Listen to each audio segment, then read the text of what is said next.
Hare Krishna.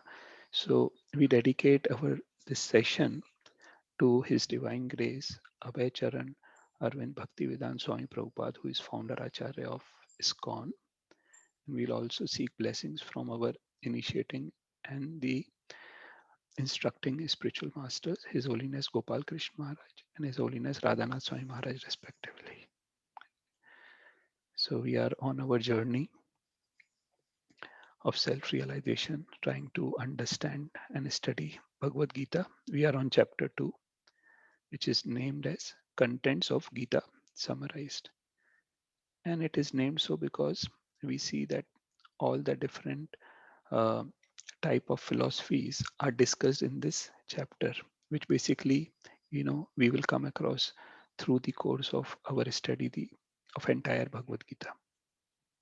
There are a total of 72 verses in this, and for convenience, the chapter has been divided into 5 sections, right? And we are on the Sankhya, basically Gyan Yoga section, where the analysis of body and soul is done, right? So Krishna willing, today we will try to complete this section, right? So we have to cover verse 23 to 30th today. Okay, so what is this?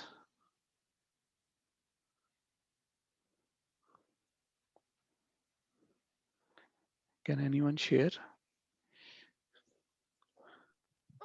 Phone. Phone, huh? Dada's phone or mama's phone? My phone. Your phone, Your yeah. phone. Your phone. Your phone. Okay. So now what happens that if you see, this is just an analogy, right, of what we are discussing. So in last several years, we might have changed a number of phones, right? Cell phones. And what has remained same is that when I see for me for last 8 to 9 years, their phone number has remained the same, right? And in this cell phone, there is a SIM card, right? And similar analogy is of with a body, right? So although we keep changing body, but it is the soul which get transformed. Transmigration is what we call, right? Trans means across, migration means you're moving from one place to another place. So the phone number remains same, but we keep using different instrument. Same as we use different bodies, we use different cell phones, right? So that is an analogy we wanted to put forward, that it is just an instrument for us for a purpose, right? The purpose of cell phone is to connect, us with our friends, with our relatives, with our colleagues, right? Similarly, the purpose of this body is also to connect, right? Connect with what? Connect with, connect the soul with super soul. Connect the soul with Krishna. Jive Sarup hoye Nitya Krishna Das, right? So that is the purpose of this body, right? The way when an instrument is given, right, uh, we keep charging the instrument. But if we don't pay the monthly rental, what will happen?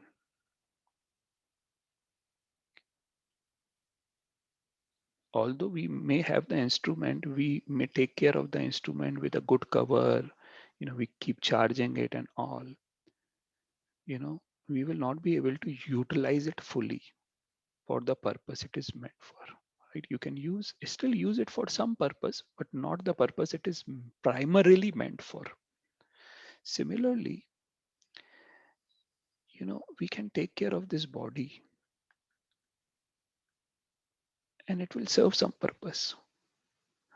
But if we don't nourish the soul, if we don't pay the monthly rental to the service provider, if we don't nourish the soul, what will happen?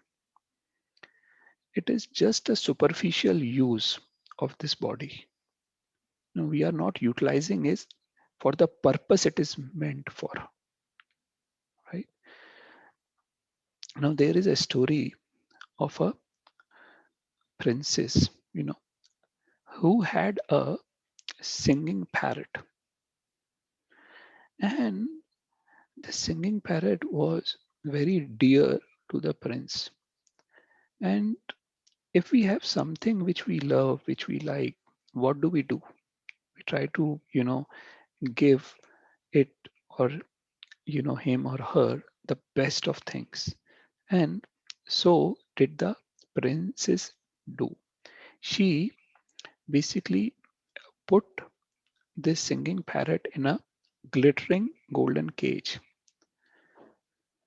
Unfortunately, what happened that this cage, which was a golden cage, right?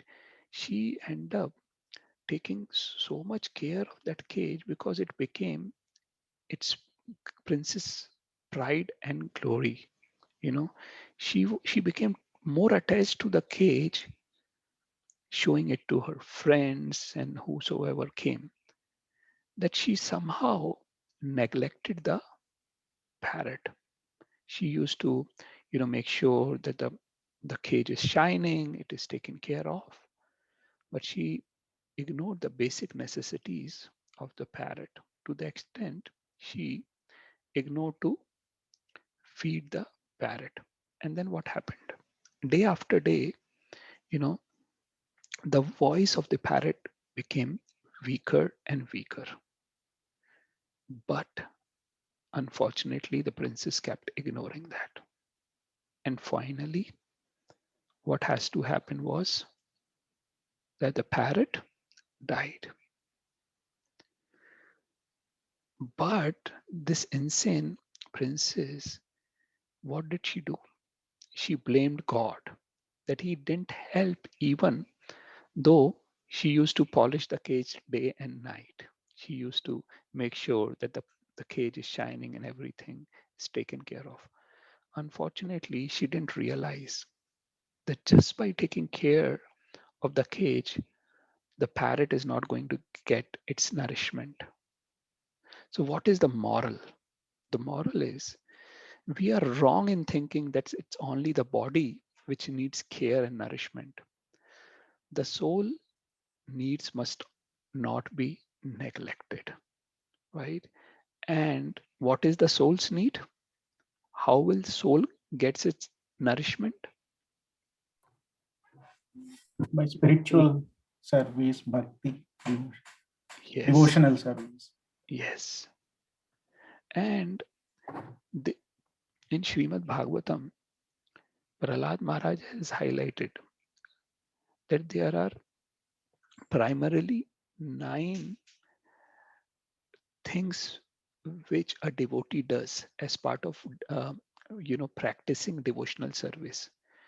And what is the most important of that, or what is the primary limb of the devotional service? Shravanam, Kirtanam, Yes, Atmanivedanam. There are 9 are there. right. Very nice. Shanmukji, you're right. So actually, it is Shravanam, Kirtanam, Vishnu Smaranam, Padasevanam, Archanam, Vandanam, Dasyam, Dasyam. Sakyam, Yeah. and Atmanivedanam. Right. Mm. So it all starts with hearing. Right. So what we are now doing, what all of us are now doing is we are hearing, trying to understand Krishna. Right.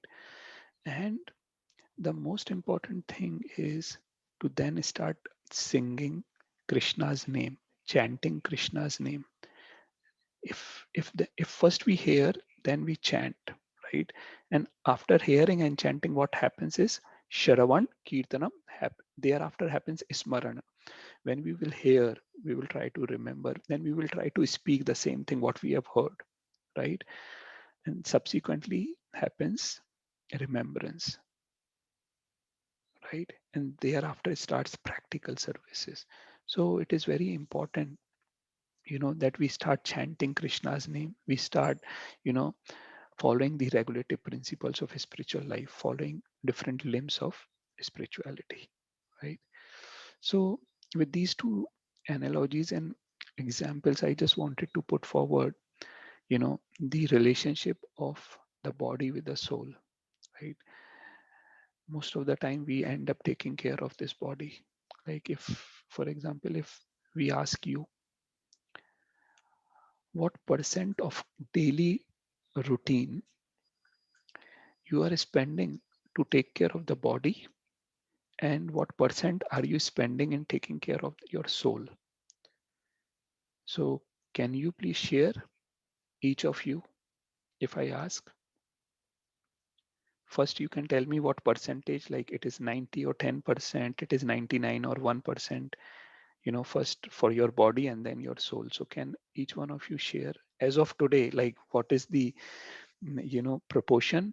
And then maybe, after 1 month, after every 1 month, we can measure, for example, if Gopal, Nivan, Anvi, Hasini, and Swastik, all our kids, they are going to school.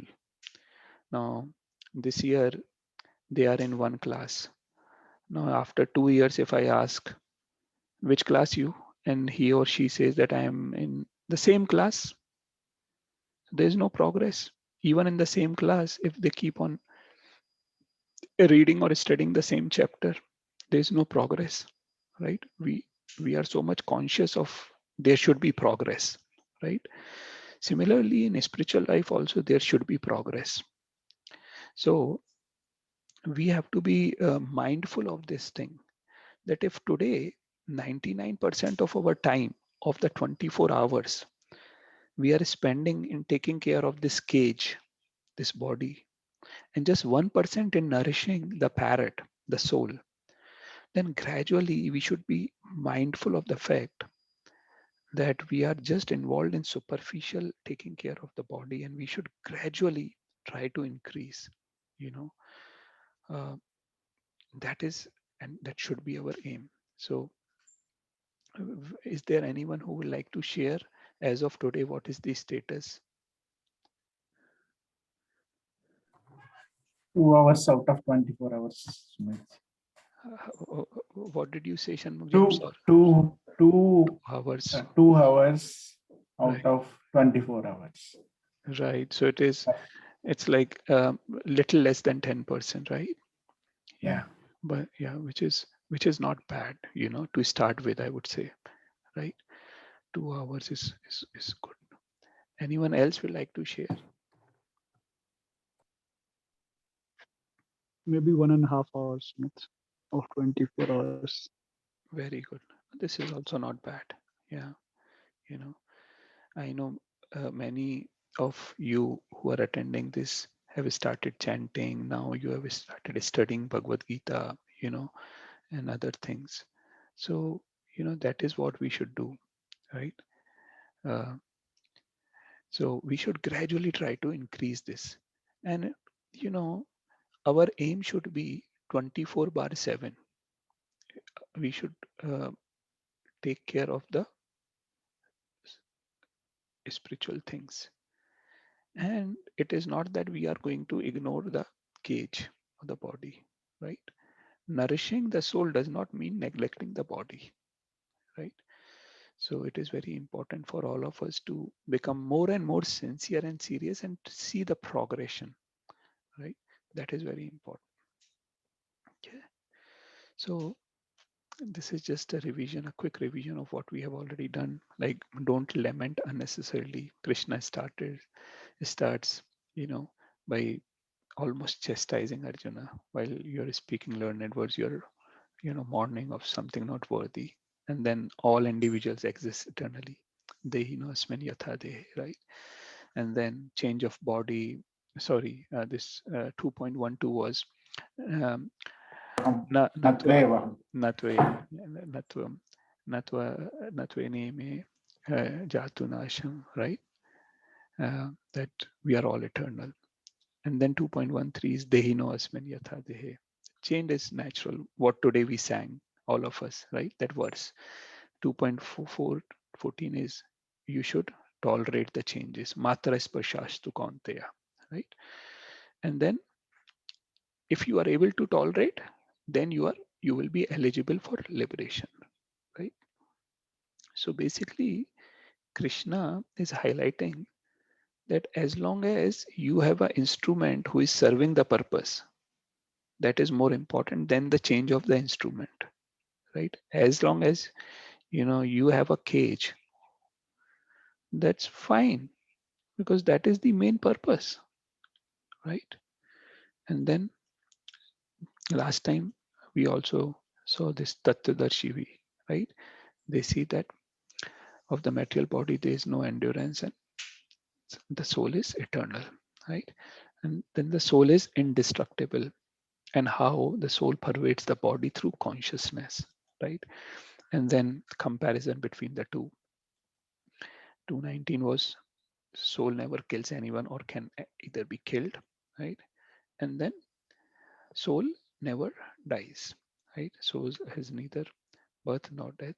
And then 2.22 we saw that analogy, which I will present in few minutes. So we'll start today's words with 2.23. So will someone like to recite this? I will recite. Thank you, Shanmukji. Nainam chindanti shastrani, nainam dahadi pavakaha, na chainam kledayan chapo, na soshayati marutaha. Thank you. Thank you very much. Will anyone like to read the translation?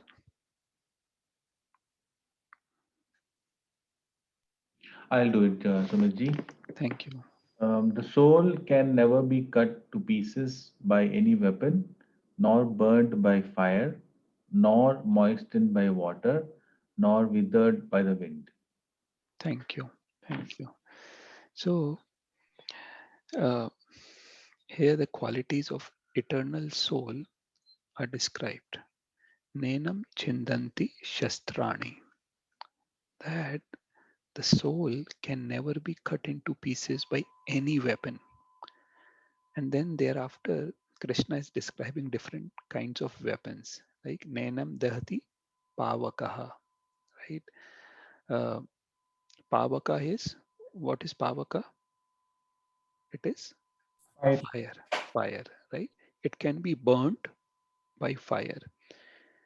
Na chenam kledayantya apo. Kledayantya means moistened. Apo means Water. water, right? So it cannot be moistened by water.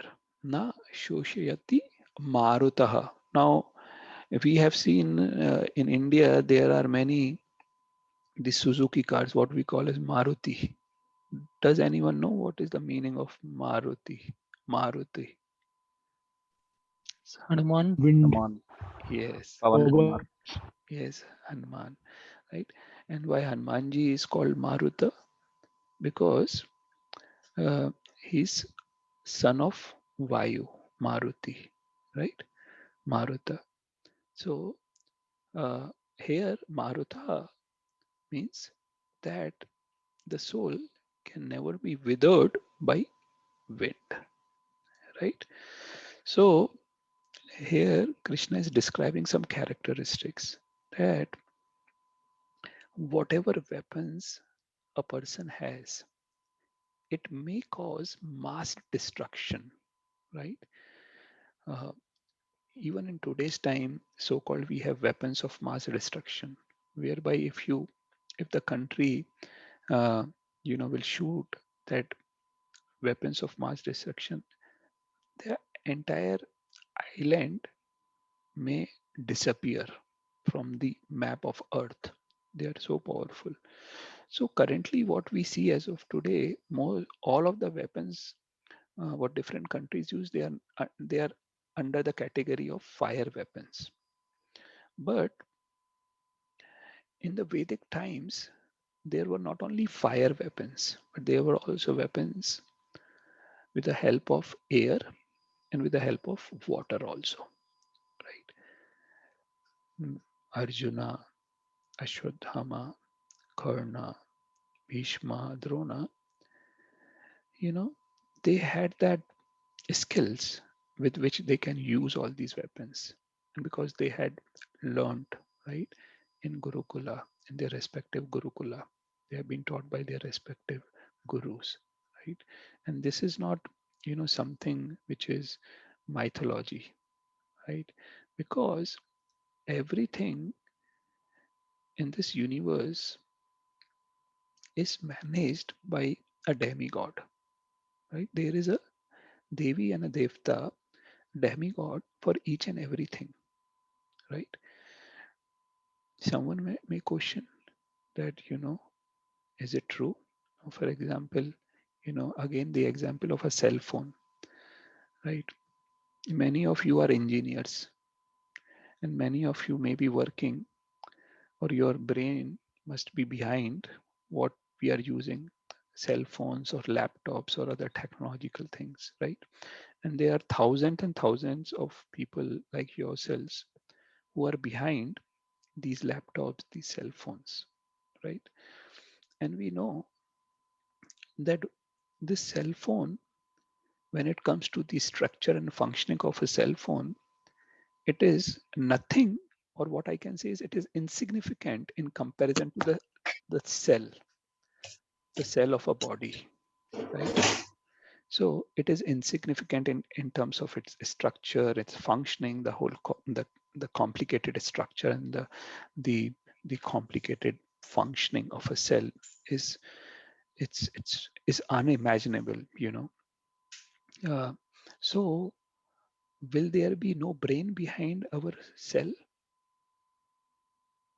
if there are thousands brain behind a cell phone which is not as complex as the cell of the body, right? So it will be very childish to think that everything is working so meticulously, sunrises and sunsets, like you can predict 1,000 years from now on this day sun is going to rise at what time. Similarly for moon, right? So everything is functioning very meticulously. That the other day we discussed about that mango seed, right? Mango seed is thrown in the sand, and then after some time we see a tree coming up, right? Then we see mango coming up. So from where did that tasty, the sweet mango came? From the sand and the seed, the rose flower, the lotus flower, hmm? All these flowers. From where is the smell coming? From where is their texture coming, right? From where is the color coming? From where is the shape coming? Is there nothing behind all these things, right?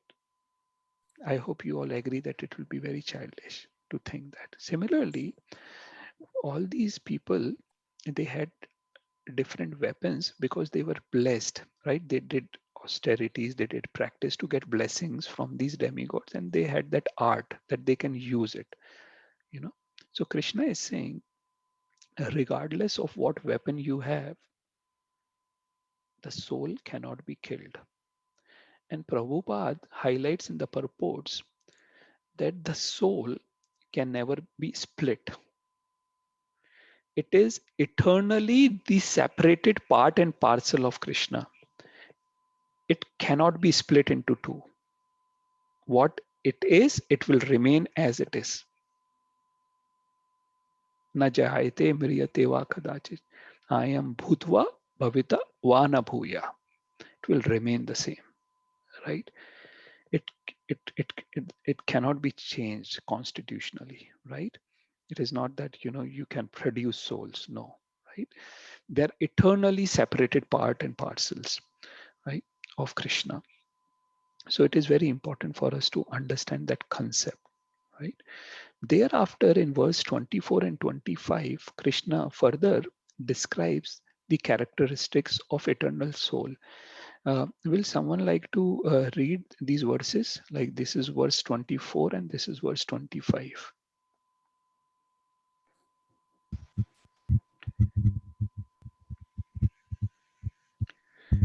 Ranjit Prabhu, you want to sing? Also, no, sorry, bro. Okay. Shanmukji will sing.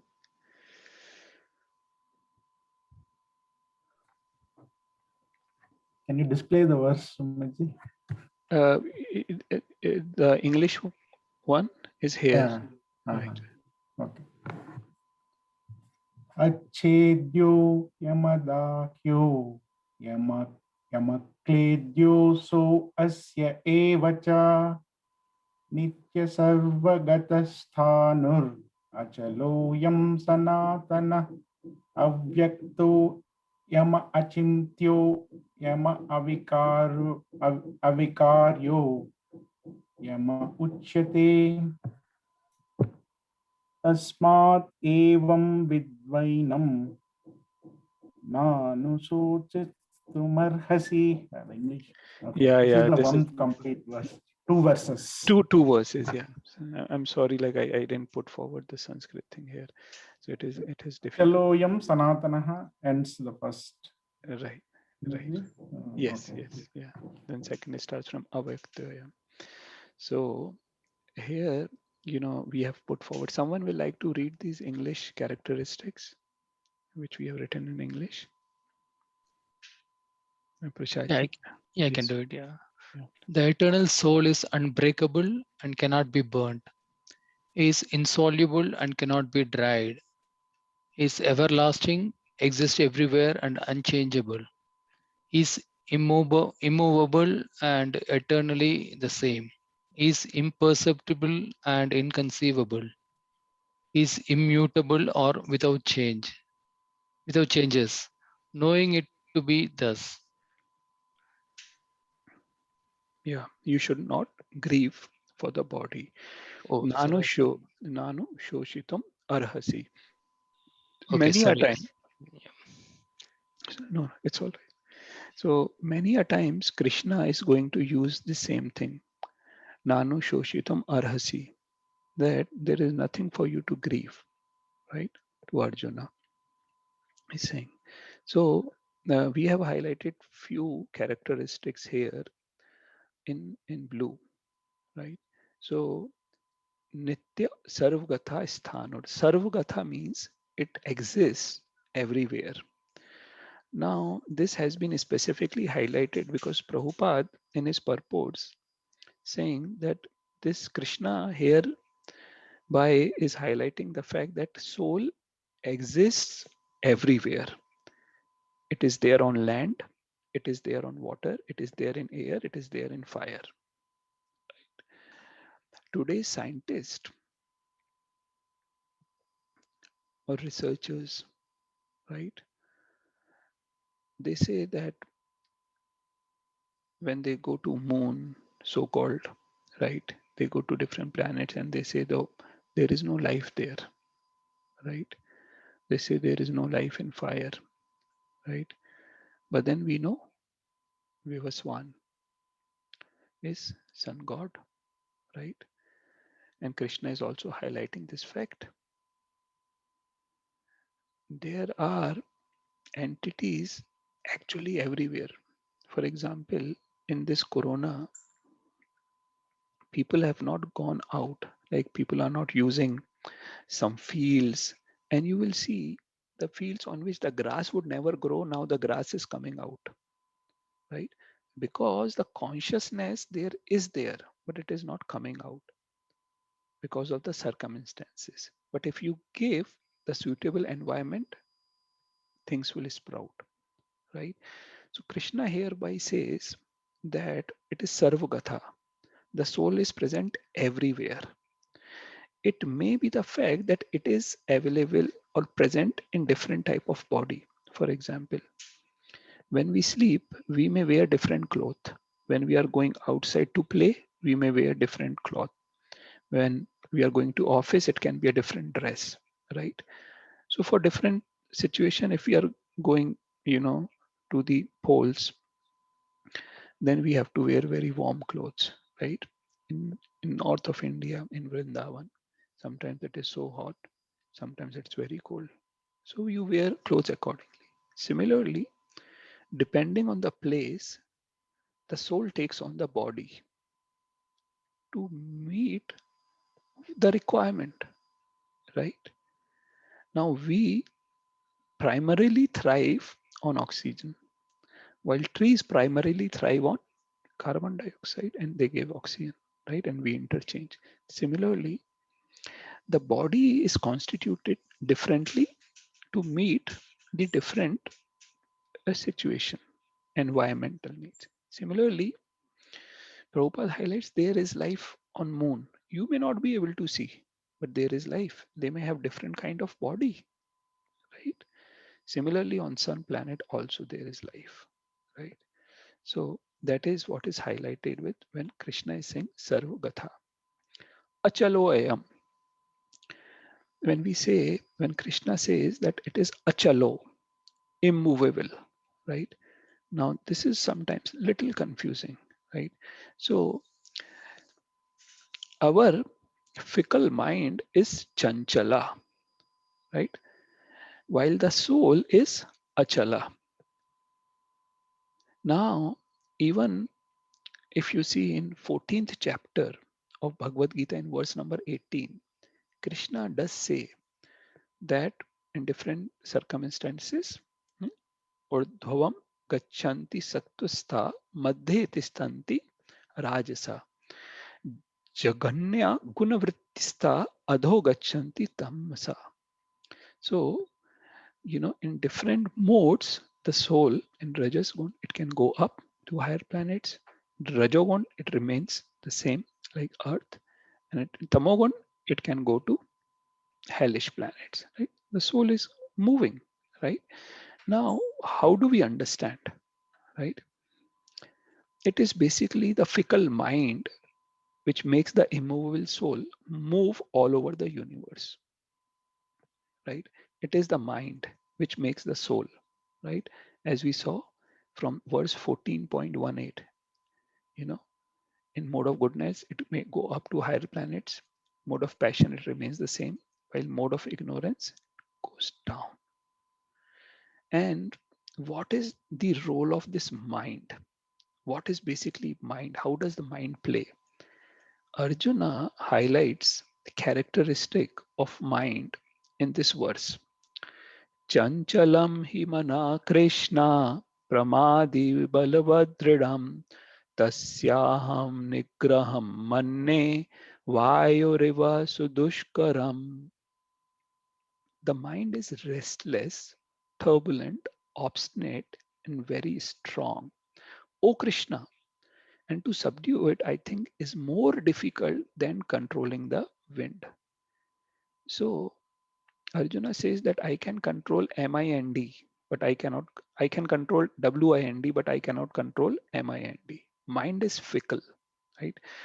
And quality of soul is opposite to that of mind. While mind is chanchala, soul is achala. Soul's consciousness, though, is directed through the mind. Soul desires through the screen of the mind. Soul cannot be moved by anything other than its own desire, right? Soul is immovable. Soul can be moved only by its own desire in that sense, right? It cannot be moved by anything other than that. But then how should we make sure that we control our mind? In subsequent words, in 6.35, Krishna says that asamshayam mahabhavo. I have no doubt, Arjuna. I have no doubt in what you are saying. Mano dur nigraham chalam. That it is very difficult to control the mind.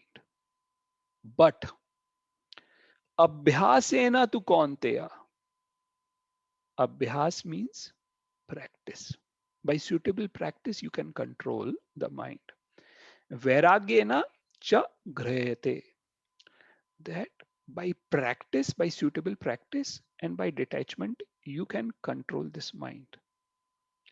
So that is why in our spiritual life, it is very, very important for us to control this fickle mind, right? And until and unless our mind is not controlled, it will be very difficult for us to get out of this mrityu sansara, right? It will be very difficult. And how to control the mind? Mantra. Mantra. The mantra controls the mana, right? So this mantra, what we request all of you to chant: Hare Krishna, Krishna Krishna, Hare Hare, Hare Rama, Rama Rama, Hare Hare. You know, sometimes, you know, a child or a illiterate person cannot understand. If I am having a wound in the leg, why is this doctor asking me to eat a medicine by mouth? Why doesn't he, give something to me to apply on that? We sometimes give anti-inflammatory medicines, antibiotics to be taken orally through mouth for a wound which may be in the leg, right? Because we know the science, how it acts. Similarly, we may sometimes think that how this mantra can help me, to control the mind and, to go back to Godhead, to back to Golok Vrindavan and all, you know. So at this point of time, it will be too childish for us to think that way, right? Because there is a science behind that. There is a process, and the process is given by Krishna. If we follow the process, we will see the effect. Gradually, our mind will be in our control. Today, or few months back, the things which were attracting you, after you start practicing your spiritual life, they will be not very attractive to you. You will be able to control your mind, whatever they are, right? So that is how acharyas describe this achala, right? When soul.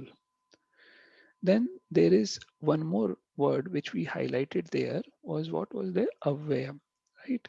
Avyakta. Avyakta means that imperceptible, right? This avyakta word will be used uh, quite frequently in Bhagavad Gita, right? Avyakta means imperceptible here. Or sometimes, that what something which we cannot perceive or something we cannot see, right?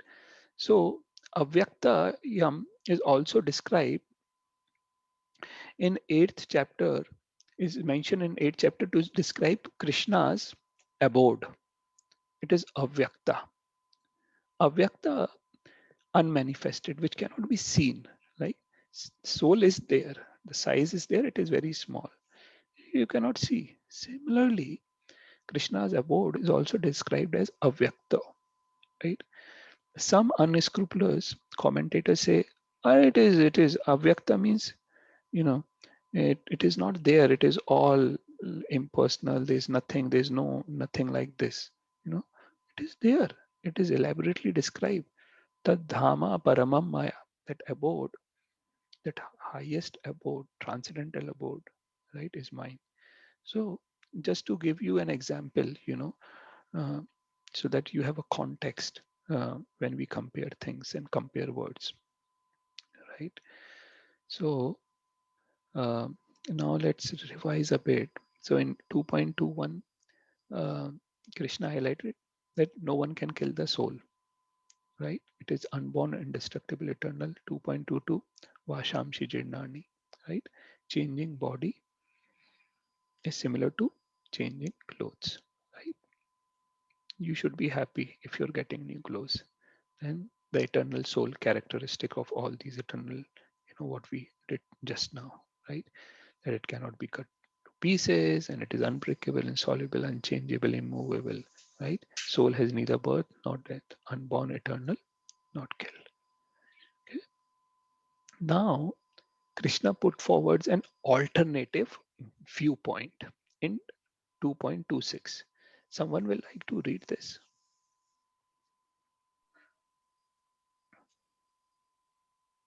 I will read.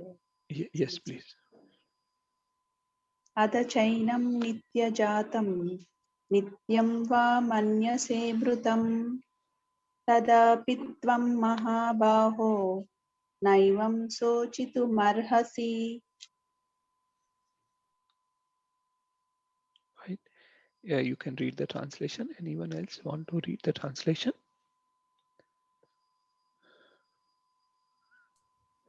Yeah, Sumit, I can read.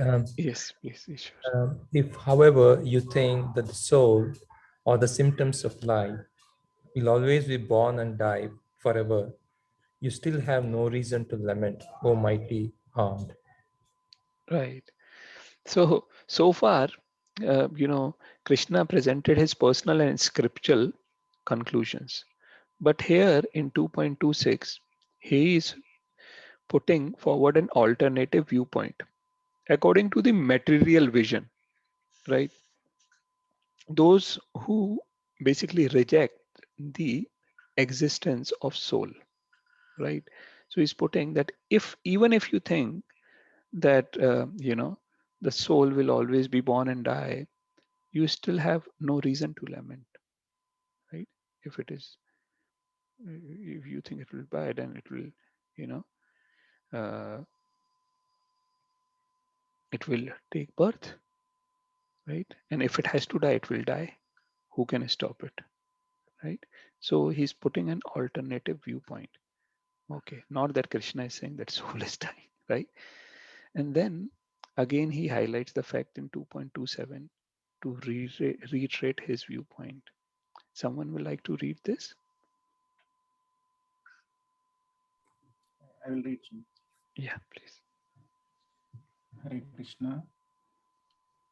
जातस्य हि ध्रुवोर्मुच्युर्ध्रुवं जन्ममृतस्य च तस्मात् परिहार्यार्धे न त्वं शोचितुमर्हसि जातस्य हि ध्रुवो मृत्युर्ध्रुवं जन्ममृतस्य च तस्मात् परिहार्यार्धे न त्वं शोचितुमर्हसि.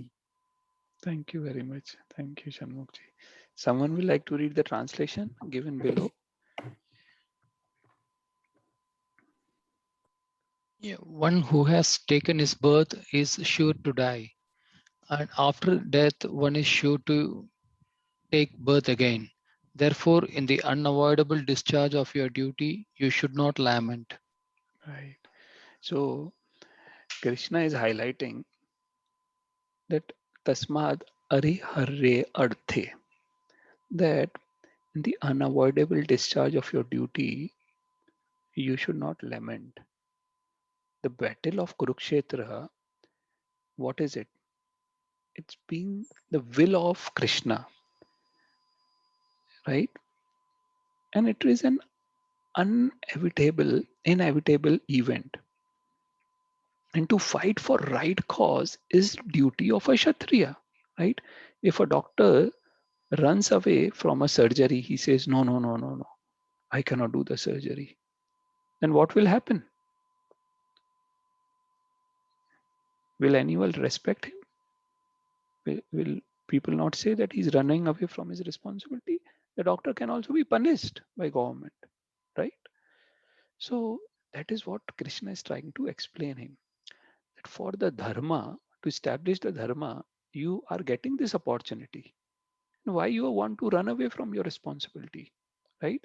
What will happen? By avoiding the discharge of the duty, you know, he will not be able to stop the death of his relatives, right? And by doing so, by not doing the duty, he will be degraded, right, to hellish planets. So that is very important. That is what Krishna is trying to establish, right? So thereafter, Krishna put forward the manifest and unmanifest forms. Will someone like to read this Sanskrit? Someone who has not yet read? Our Sharmukji will also like to see others reading today. He's giving this session. Let me try. Yes, Should yes, please, please. अव्यक्तादीनि भूतानि व्यक्तं ध्याने भारत अव्यक्तनिधनान् व्येव तत्र का परिदेवना. Thank you, Arshad. Thanks for trying. Yeah. So, if someone will like to read the translation.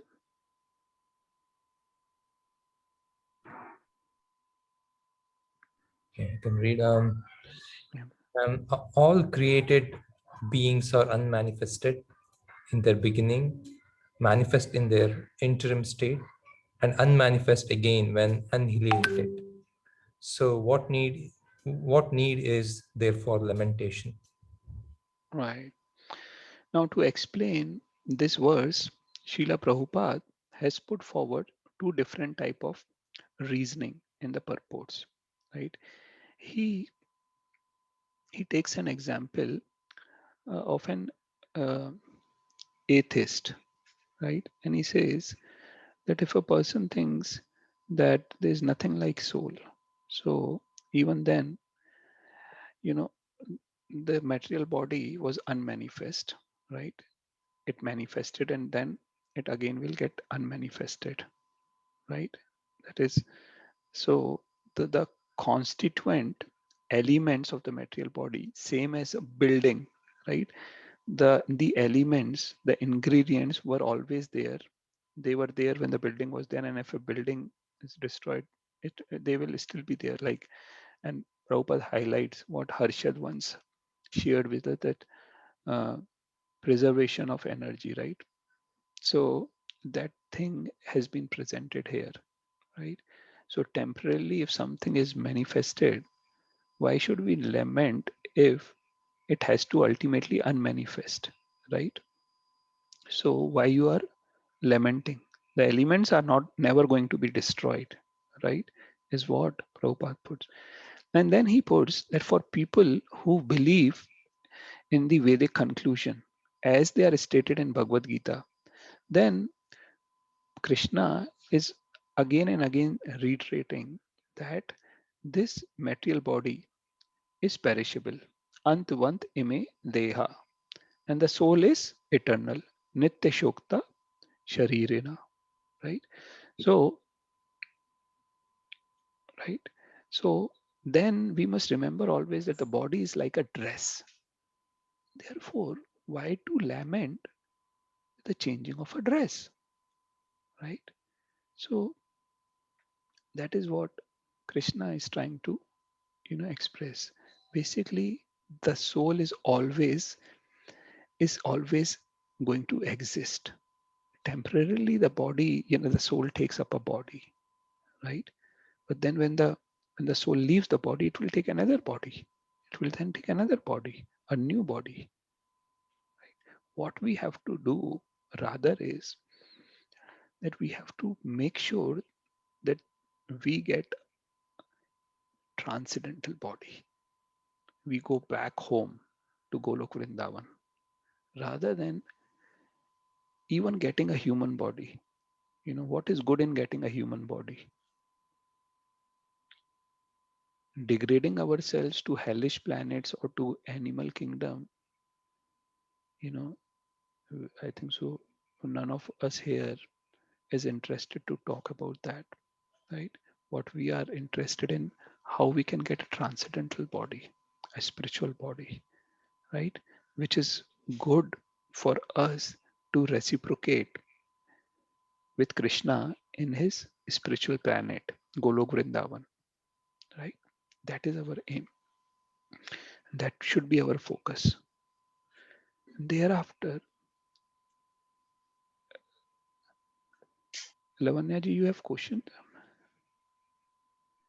Okay. So thereafter, Krishna highlights that how amazing is the soul in the verse 2.29. Will someone like to read this verse?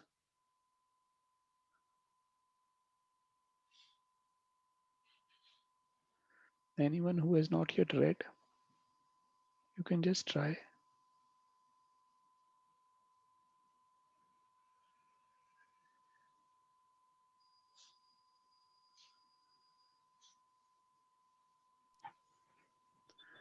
Arshita?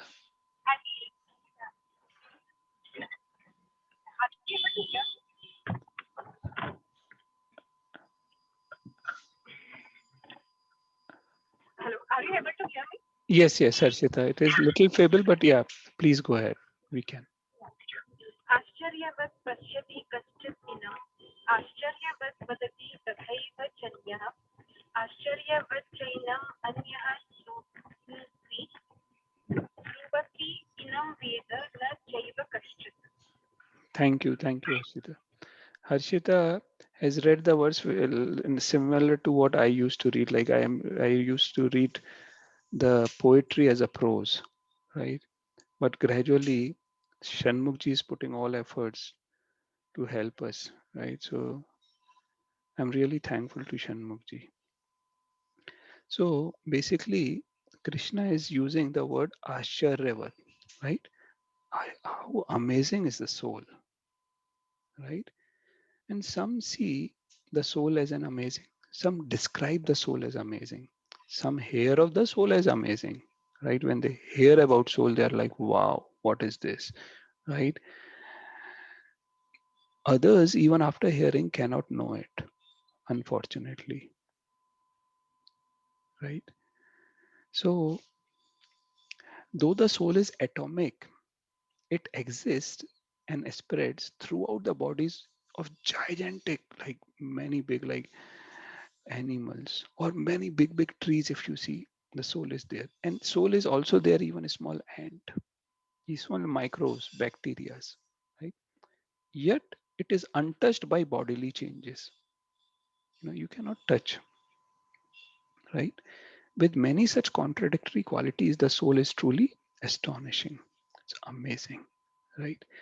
So, and Krishna has already shared that it is, uh, imperishable, it is immeasurable, inconceivable, right? Avyakta, right? Unmanifested.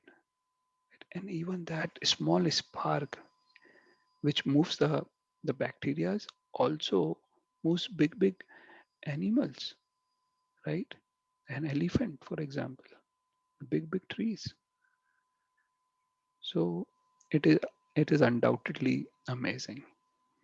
And to conclude, Krishna says, O descendant of Bharata, he who dwells in the body can never be slain. Therefore, you need not grieve for any living entity, right? So it is important for us to here understand that what Krishna has presented is the analysis of the body and the soul, the relationship of the body and the soul, right?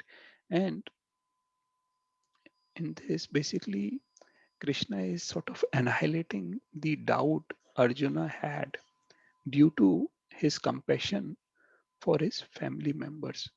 And that compassion is stopping him to do his duty. And nowhere in Vedic literature, unnecessarily violence has been encouraged. The way we explain the role of a doctor, right?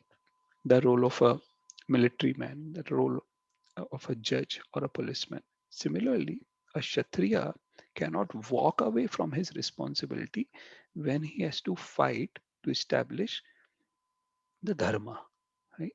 Which is very important. So, again, summarizing in 2.26, Krishna put forward other doctrines like even if you think, right? The soul will always born and die, then still there is no reason for lament. And then inevitable birth and death cycle. One who is born is sure to die, and after death is again to take birth. And then why are you lamenting? Manifest and unmanifest forms, right? We discussed about that example with the example of that building, right? We are unmanifest, with the body we manifest, and then unmanifest, and then again manifest, right? Then again, why to lament?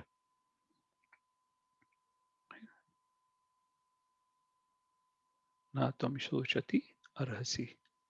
An amazing soul.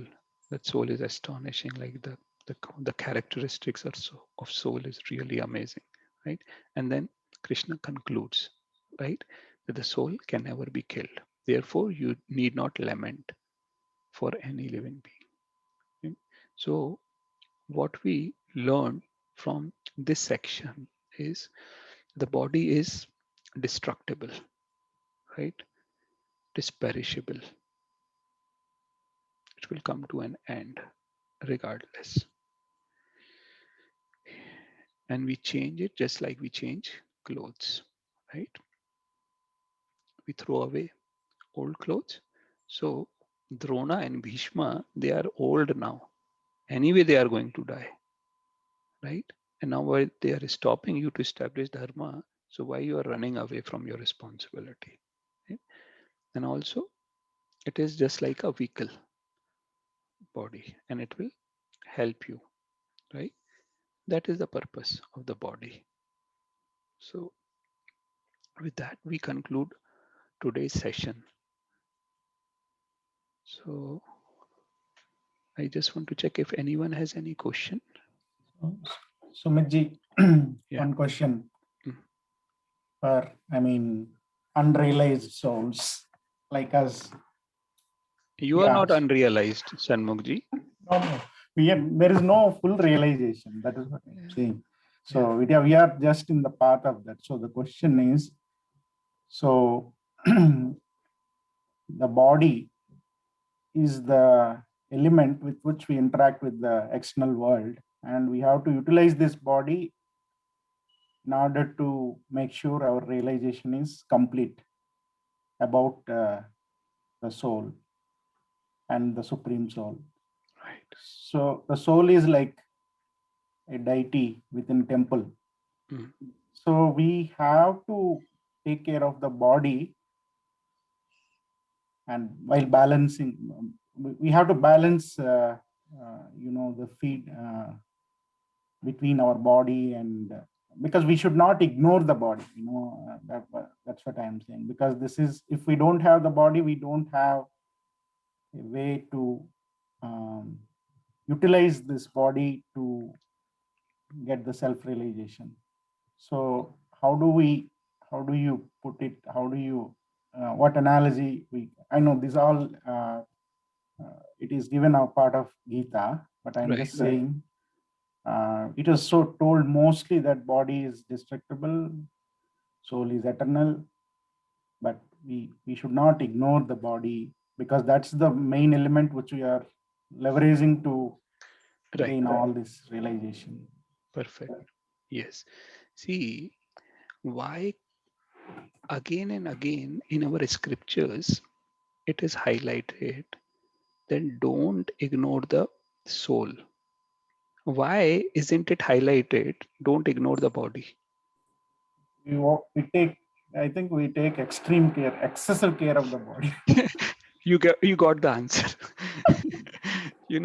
That is, it is, now. But the thing is, what do we mean by taking care of the soul?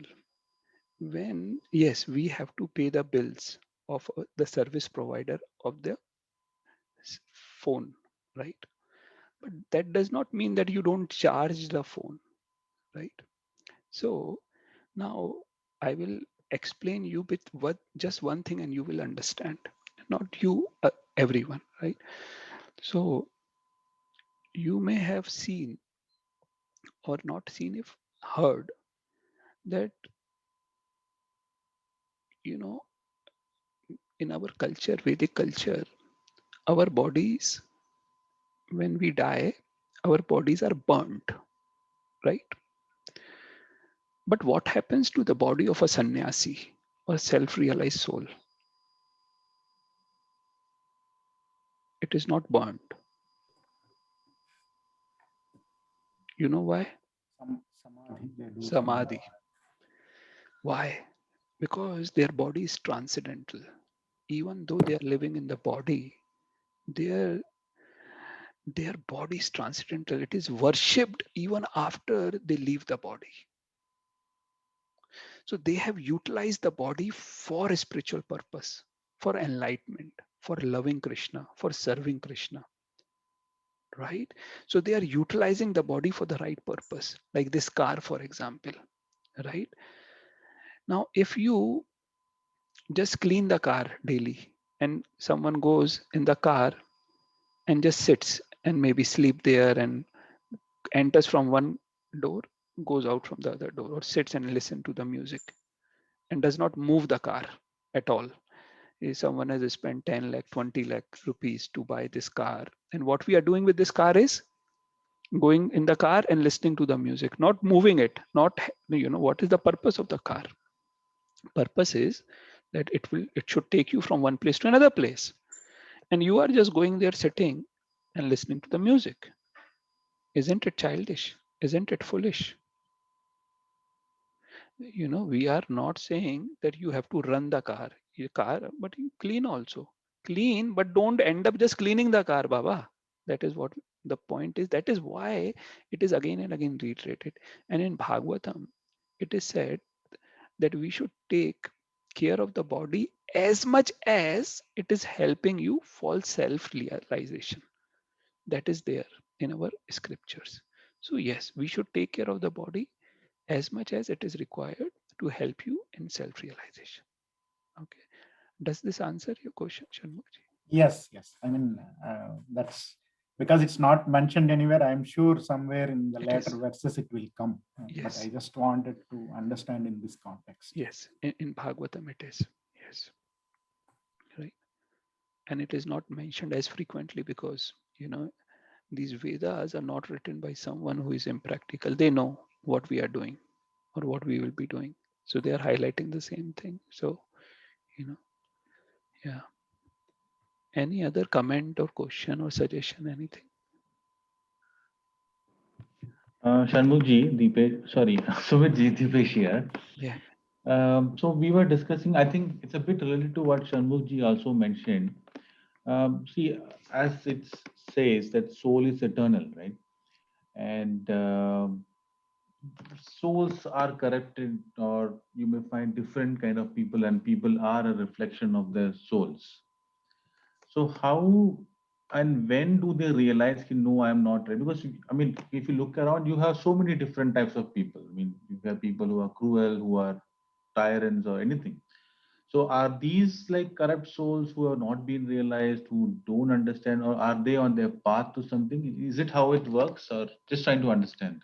Right. So good question. So if you remember, we discussed, uh, or did we discuss like this? Our body is there, right? It is a gross body, and we have a subtle body, right?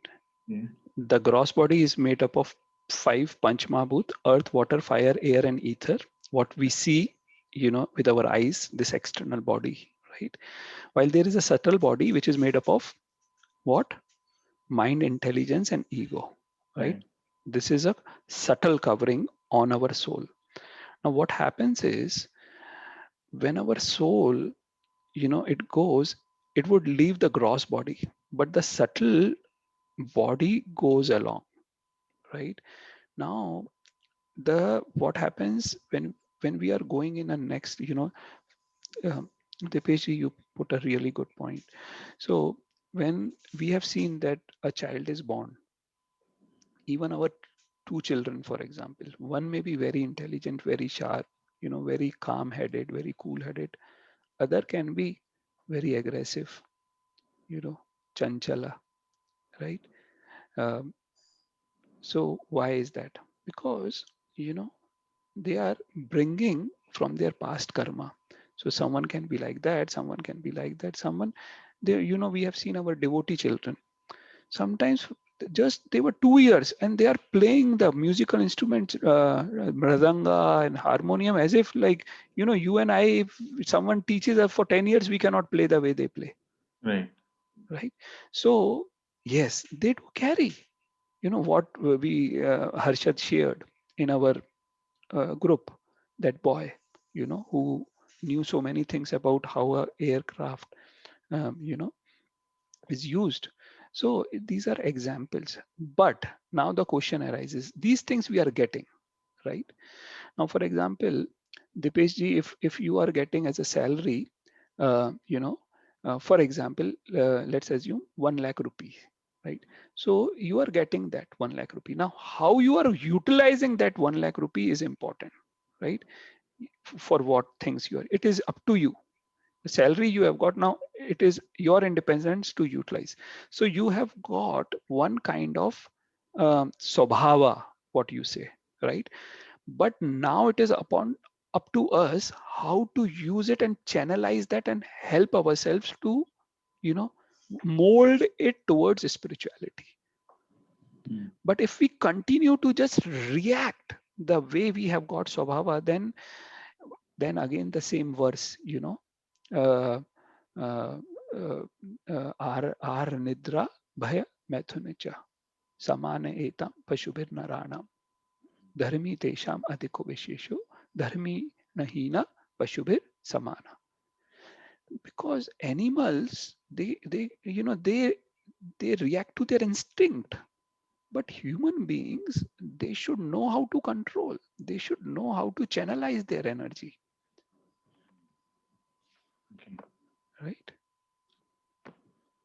So it actually depends on person, his own swabhava, because he has to take the effort to. Yeah, everyone, People everyone. who don't take it, they will continue in that cycle. Yeah, because see, example one more. So you, as per your past karma, you had to get wet in a rain. So rain came and you had to. But with your present karma, you can use an umbrella to stop getting wet. Okay. Did you understand? Right? Yes. Although the rain had to come, but how do you do now? There is something coming, yes, but how you act now within that situation, within that circumstances, with that nature is more important. Are you helping yourself to control yourself? Are you helping yourself to channelize that thing, whatever it is? And Krishna says that if you walk one step towards me, I will walk 1,000 steps towards you. Right? We will see that in 9th chapter of Bhagavad Gita, where he says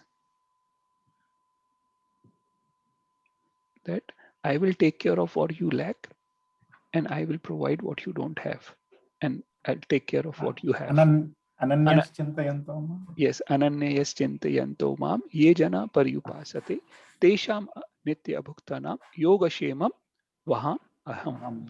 Right? So Krishna is saying that he will take care of what we have and he will provide what we lack. So the thing is, we have to channelize these things. Thank you so much. And we have seen so many transformations, Dipesh, we have seen so many transformations. Sometimes people say, oh, a person's attitude cannot change, and this, they can change. They can. You are a carpenter, and you were using that skills for something destructive, but now you are a carpenter making Jagannath cart, right? So you are channelizing your energy, you're channelizing your skills, so that is important. Hanumanji utilized his strength for Ram.